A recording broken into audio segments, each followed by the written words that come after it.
आज नहीं कल से करूंगा, आज नहीं तो कल, कल नहीं तो परसों। हम इसी तरह अपने कामों को टालते रहते हैं। जो काम आज हो सकता है उसे कल पर टाल देते हैं और कल आने पर परसों। इसी तरह समय बीतता जाता है और एक एक दिन के साथ हमारे कामों का बोझ बढ़ता जाता है। जैसे जैसे हमारे कामों का बोझ बढ़ता जाता है तो हम उन कामों को करना ही छोड़ देते हैं और ऐसे में कई बार हम अपने जरूरी काम भी नहीं कर पाते और फिर बाद में उसी का अफसोस करते हैं। अपने काम को टालते रहना या फिर हर काम में काम चोरी करना असफल लोगों की निशानी है। जो काम आप आज और अभी कर सकते हैं उसे कभी भी कल पर ना टालें। अपने आलस को अपनी जिंदगी से दूर रखकर उस काम को आज ही निपटा लें। डेविड कॉपरफील्ड किताब में चार्ल्स डिकेंस कहते हैं, मेरी सलाह है कि जो काम आप आज कर सकते हैं उसे कल पर ना छोड़े। टाल मटोल का रवैया समय का सबसे बड़ा चोर है। बेवजह का डर क्यों, एक बात से जुड़ी कई बातें होती हैं, उनमें कई आशंकाएं और संभावनाएं छिपी होती हैं, लेकिन उदासी के पलों में हमें केवल डर दिखाई देता है। हम अपने डर पर ज्यादा भरोसा करने लगते हैं। कई बार हमारा डर हमें भविष्य में होने वाले खतरों से बचाता भी है, पर कई डर बेमतलब के होते हैं। हम बेवजह एक बात से दूसरी बात को जोड़ते चले जाते हैं। मनोविज्ञानी कहते हैं, डर भी एक फीलिंग है, एक रासायनिक प्रतिक्रिया है।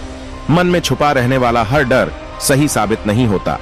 कोई थॉट अगर आपको ज्यादा परेशान कर रहा है तो उससे ध्यान हटाने की कोशिश करें। किसी दूसरी चीज के बारे में सोचने की कोशिश करें। अपने वेल विशर्स से बात करें। डर हमेशा हमारे मन में रहता है। हो सकता है कुछ बुरा हो भी जाए, पर होगा ही, ये जरूरी नहीं है। अपने डर को स्वीकार करें, पर हमेशा उसे अपने साथ ना रखें।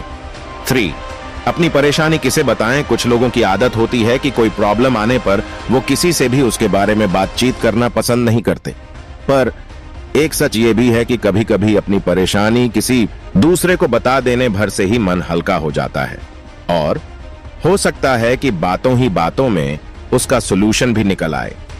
जब हम इस चिंता में पड़ जाते हैं कि हमारी तकलीफ के बारे में सुनकर बाकी लोग क्या सोचेंगे, कहीं मजाक तो नहीं उड़ाएंगे या फिर हमारा और ज्यादा नुकसान तो नहीं हो जाएगा, इस तरह परेशानी कम होने की बजाय और ज्यादा बढ़ने लगती है। पूरी दुनिया के सामने अपनी परेशानी का ढिंढोरा ना पीटें।